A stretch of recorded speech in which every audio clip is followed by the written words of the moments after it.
Welcome to Coach Douglas, Coffee with Coach Douglas. Coach Douglas, how are you doing today? I'm doing great, We've got a nice morning. It's kind of cool.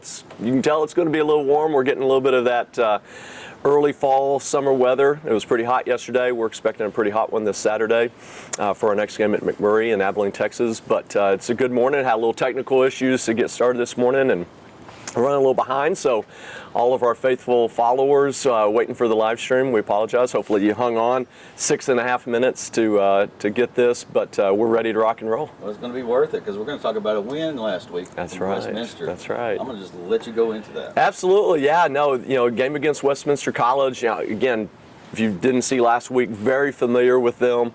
My previous college that I worked for and coached at McMurry in Jacksonville, Illinois, was in the conference with Westminster out of Fulton, Missouri. So know Coach Welty.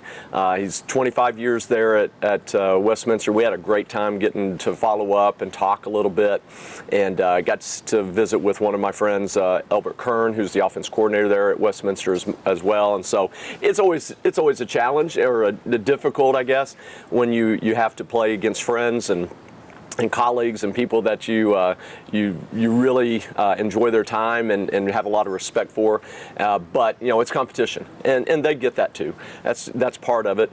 And as we talked about last week, Westminster is definitely in that rebuilding process, definitely down a little bit, and we were able to come out with the dub. At the end of the day, that's what we want. We want to get the win. We want to make sure that our performance equals our preparation, and the guys did that. We were a little up and down through the game. Felt like there was some times where we got to get off the field defensively, and we didn't do that. And there's some times where we got to convert a score. We were able to get the ball rolling a little bit early. On the offensive side, had a little bit of lull, come back in the second half, really kind of lit on fire there for a couple series where I felt like kind of put the game away, because Westminster definitely was committed to milking the clock. In fact, I don't know that I've been in a game that went as fast as that one did. We got on the bus, and it usually takes a good 45, maybe almost an hour after the game to do the media, do the cleanup, put all the chairs away, make sure the locker room's cleaned up, and then finally get on the bus. And I looked at my watch, and it was 4:04. I mean, that was 3 hours and 4 minutes from kickoff at that point. So, which I guess was good, because it was pretty smoking hot. My wife can attest; she's had the worst sunburn ever from that venture. But again, we came out with the dub. We did some really nice things on both sides of the ball. Now, of course, we got to capitalize into this week. Yep, going up to McMurry. Who's your guest today? Absolutely. We've got Eric Mackey. We've got not the last but not the least of our new coaches that have joined us on staff. He was actually the last to join us on our staff as well this summer. We're really gratified to have Eric. He's done a tremendous job. Just finished up playing, maybe not completely playing, because he's had an opportunity to play some indoor football this last year, and maybe looking to do that in the future as well. But Eric's done a wonderful job on our staff and has really taken a couple roles that he's got maybe a little experience with, but not necessarily his wheelhouse. His wheelhouse is my position, and I'm not sure I'm ready to give up quarterbacks yet. But he's done a wonderful job with our kickers and our punters, and helping with our safeties as well on the defensive side, and giving Coach Rutt another hand to help him be able to oversee the whole thing. And that's really important when you're a coordinator, to be able to see the forest for the trees. And so to have really competent young guys that can come in and have energy and take direction, and then really run with it, in guys like Eric, it just makes our entire team better, not just the defensive side. Coach Mackey, introduce yourself to the fans and kind of talk about your past and coming here to Lyon College. So just a little bit of an interesting past, I guess. I'm actually from Illinois, so I came down here about 3 days right before fall camp, and played college football with another one of our coaches on staff, Coach Lawhorn at Rockford. Then went to Upper Iowa University after that. Finished up playing college at University of Wisconsin-Platteville. And then this past spring, I was blessed to be able to play with the Quad City Steamwheelers in Davenport, Iowa in the IFL. So football has been a huge part of my life, and really, really blessed to be down here coaching with these guys. Yeah, it's really interesting how things cycle around. It's almost like the 6 degrees of Kevin Bacon. Back when I was at McMurry, we played Rockford University at our place, and the quarterback and up at their place, the quarterback in a couple of those games was yours truly here, and then to cycle back around and Coach Lawhorn to join our staff at McMurry, and then he gets married and happens to be now brother-in-laws with Eric, and just all the connectedness. It's just really kind of eerie sometimes in this coaching world how things will cycle back around. And so Eric's got some great experiences at a few different schools. I think that's an asset to us. He comes from one of the toughest conferences in the nation in the WEAC, but he also knows even smaller college football in a place like Rockford. And so again, having that connectedness to kind of know a little bit of my history and our history when it's related to even Coach Lawhorn, I think it just continues to add a little bit of spice to the roux, to the soup that we have going on here of putting our staff together, and that gel and that connectedness and how things interrelate. Those are the things behind the scenes that people don't realize. The time that we spend together as coaching staff, it's immense. When we're in season, I give a lot of freedom to our coaches. We don't come in super early. We're not like some staffs, but we still spend a ton of time together. And we're going to be on that bus for about 10 hours together, going down and coming back. And so just all the time that we spend together, it's really important that you gel, because that's going to help give competence and confidence in our players. If they see our staff gelling, that gives them confidence that things are moving the right direction. Right. And this week, going to Abilene, Texas, played McMurry. Yeah.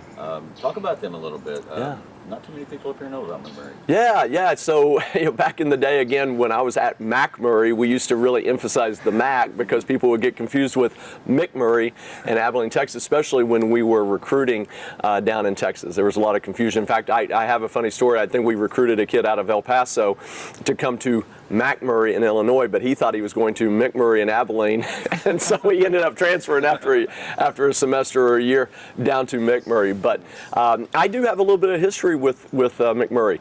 I played them my junior year in college. We went down there when I was at Southwestern College in Kansas, went down there to play.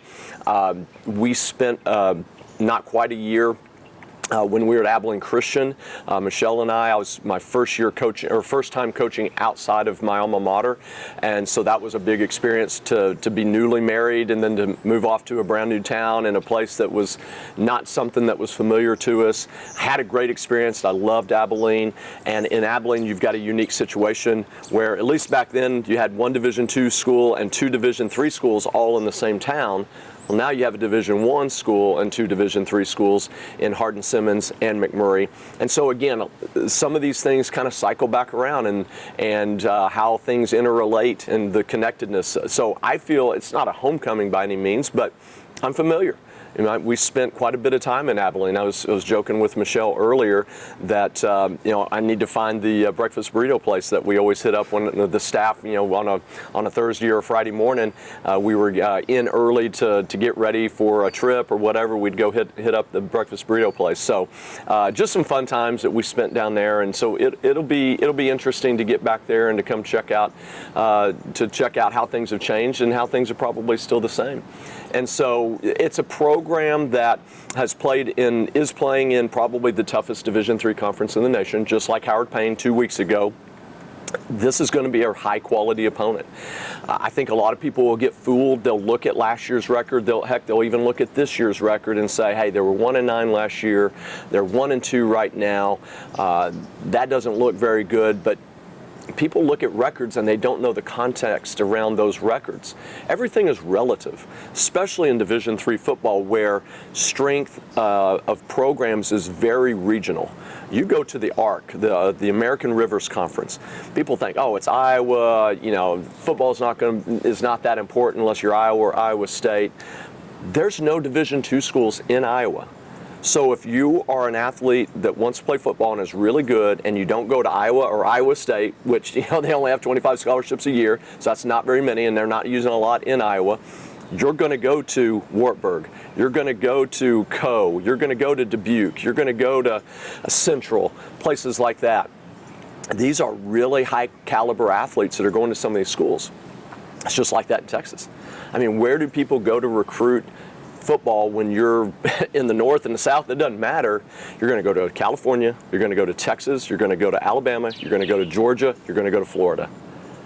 And Texas is the biggest state in the union, and football is serious. I mean, there's just announced just recently, there's a school district in Texas getting ready to pass a $2.2 billion with a B school bond, and part of that is for about $300 million for a stadium. That's high school football, and that's not Division I college. Like, that's ludicrous stuff. So just the importance of football in Texas, the number of athletes in Texas, you can just open the doors and you're going to get some high quality athletes. So to look at McMurry and to say, hey, they're 1-9 last year, they're 1-2, you're not looking deeper. You're not taking it in context. So we are going into a serious opponent. It's very big up front, has a lot of speed in the back end. They're going to be very similar to Howard Payne in a lot of ways, but we are also now improved from that. Sometimes you got to get taken out behind the woodshed to learn some lessons. We got taken out the woodshed a couple of times in the same day.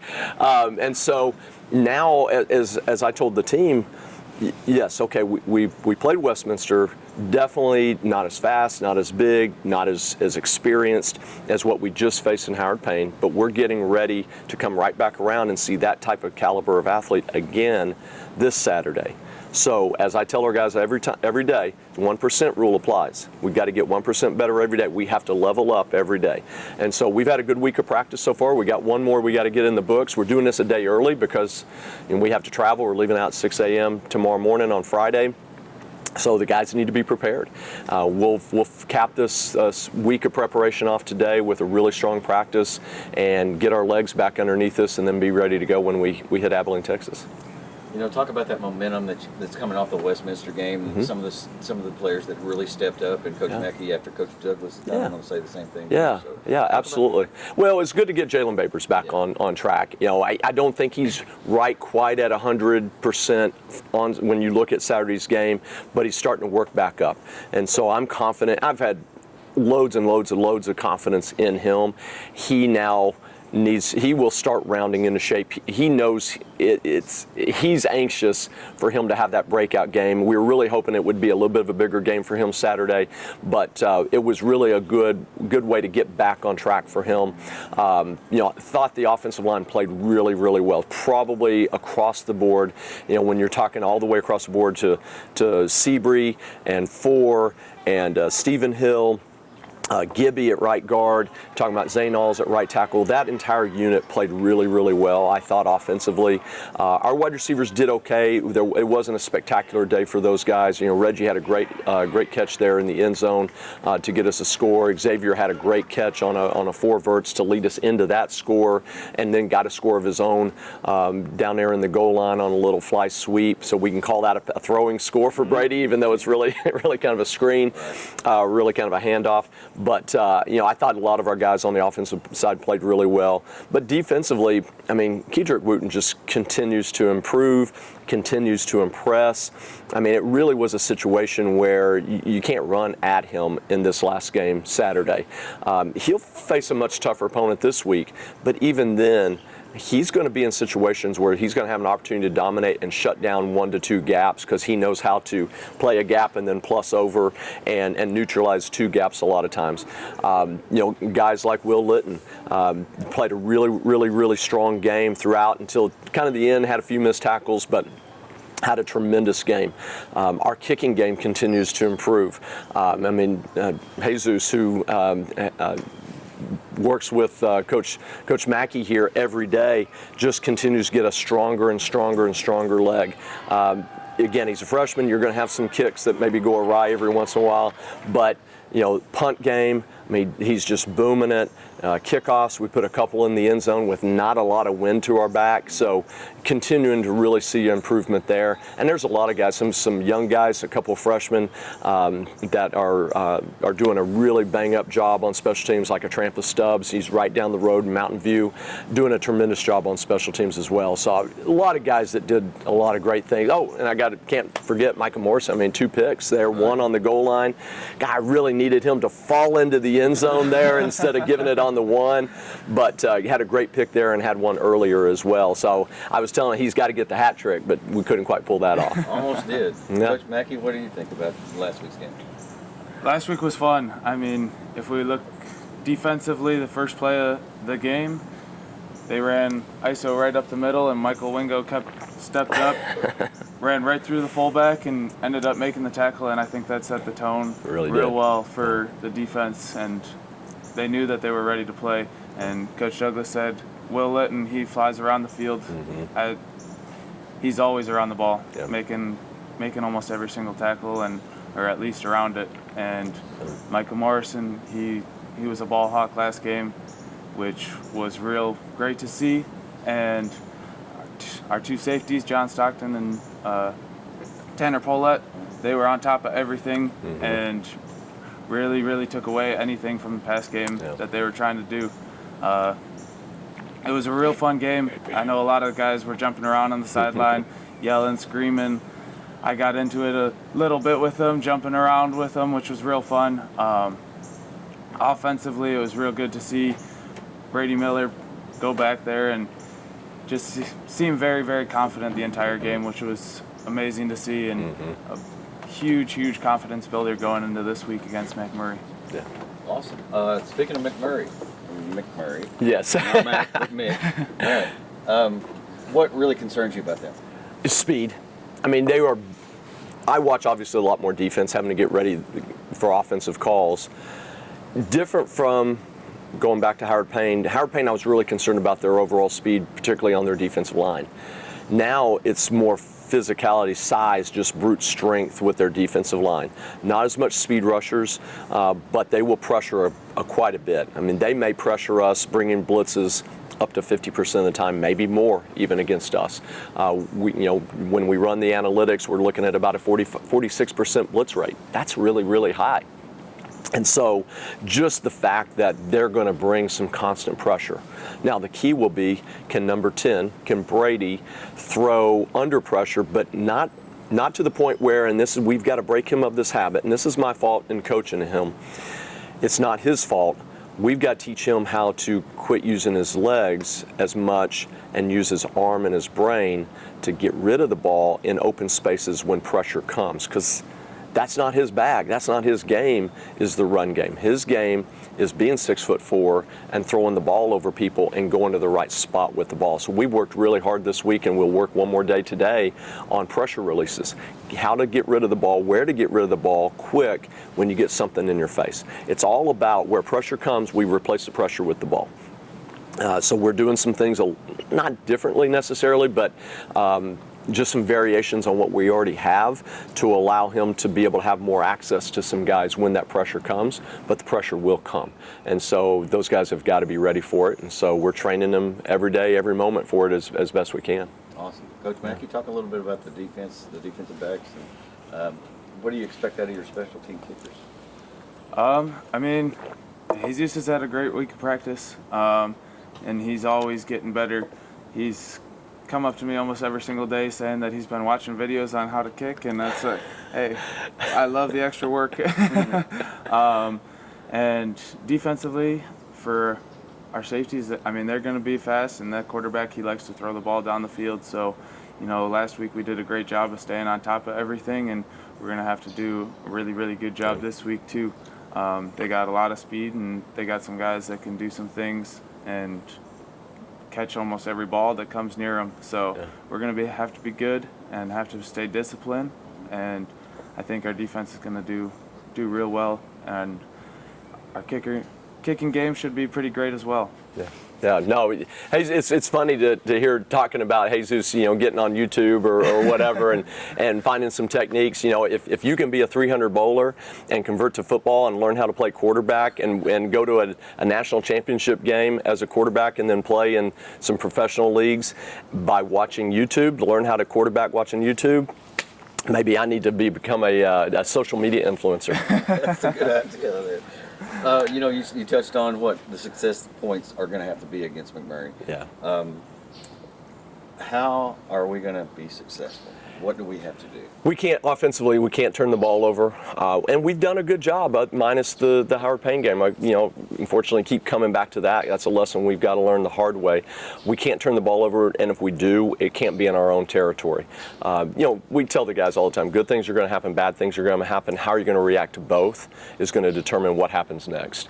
And so we've got to limit turnovers. We have to limit negative plays, whether that's a sack or a tackle for a loss. So we have to be effective in the run game. We like some things that we see. I like some things that we see every week, though. So it really is, it's not so much what we've diagnosed and what we've broken down with their defense is, can we execute what we've been working on all week? And our offensive line continues to improve and get better. When I watched film this morning of yesterday's practice, I really saw some really nice things. Our guys are starting to figure some things out, and that's really gratifying. So it'll be a turnover game. It'll be a move the chains, not turn the ball over, because hopefully we can get an 8-play drive and score, but sometimes we'll get a 6 or an 8-play drive and just flip the field. And that's almost as important sometimes, because we need to make McMurray have a long field. We have to get our defense off the field on third down, which starts on first, and then we have to put ourselves in a position through special teams and through our offense of not giving them short fields. Talk about the travel down there. I know this week you're going to be in the same hotel, is that right? Or No, we'll be in a different hotel. We'll actually be in Abilene. We got a really nice hotel we'll be staying in. It won't be a situation where, like 2 weeks ago, we had to split the team in half, and offense in one and defense in the other. That was unique. It's the first time ever to do that. We learned some lessons, some things that we got to do differently if that ever happens again. But yeah, it's a long trip. It won't be bad. We're about 6 hours to Dallas. We'll do a walkthrough there at Nimitz High School, just like we did 2 weeks ago. And then it's about 2 hours once you get on I-20 from Dallas over to Abilene. Not a bad trip at all. It'll go quickly going down and coming back. By the time we get home, it'll probably be about 1 a.m. or 2 a.m. or 3 a.m. depending on how long we stay at a Buc-ee's or whatever. I would imagine we're going to stop at Buc-ee's again just north of Dallas, just like we did coming back. You can't get away from Buc-ee's. Can't get away from. I mean, it's amazing. We even have one of our local businessmen here started up his own snack company, Outlaw Snacks, and I was amazed to walk into Buc-ee's and Outlaw Snacks are sitting right there on the shelves there in Buc-ee's in north of Dallas. So interesting to see some of those things. But yeah, we'll have a good trip, and then this is, as I mentioned last week, this is kind of our baton death march of travel. We got about a 9-10 hour trip. We come back, we got a short week of practice, a Tuesday, Wednesday, and then we're on the road for Thursday, 2-day travel, 16 hours from here to Western New York to play Alfred State in a little bitty town in Western. Everybody thinks of New York like they think of Illinois. Everybody thinks Illinois is Chicago. Everybody thinks New York is New York City. And that's not accurate. There's a whole big state, and there's a lot of rural areas. So we'll be making a trip to Alfred State after this one, and then we get a week off. We get to recover a little bit. We even have fall break that week, which will be really nice because the guys will really get to shut down for a couple of days, and then we'll get back to work and get ready for being back home on October 21st to play John Melvin University. So looking forward to that. I'm really looking forward. I've been looking forward to this trip for a while because you get to go to places you've never been before, play teams you've never really interacted before. We talk about the connectedness of football. There's no connection. I have no sense of the style of football up there. I've been coaching football for 30 years. I've never played a team out of the Northeast. I've never played a team out of the Northwest. So to have these type of games that's new for me, and I'm kind of juiced about it. I'm excited about it. It's going to be a suck fest driving back 16 straight hours from New York and get back in here on a noon on Sunday. But after that, like I said, the stars aligned. We don't have a game on week 7. So we get to shut the whole thing down and really recuperate. Nice. Other than recruiting. Exactly. Other than recruiting. Just stop for a minute. That's right. Anything else we want to add? No, we're looking forward to it. We appreciate everybody being on. It's been a pleasure to be able to do this, and next week we'll have to do this on Wednesday, so everybody set your calendars for that. For you live watchers, we'll have an opportunity to do this one more time here in 6 days now, I guess. And again, glad Coach Mackey could join us this morning. Really looking forward to continue to watch him grow and develop as a coach and continue to help our program. Coach Mackey, thanks for showing up today. Thank you for having me. And Coach Douglas, as always, go Scots. That's right. Yes, sir.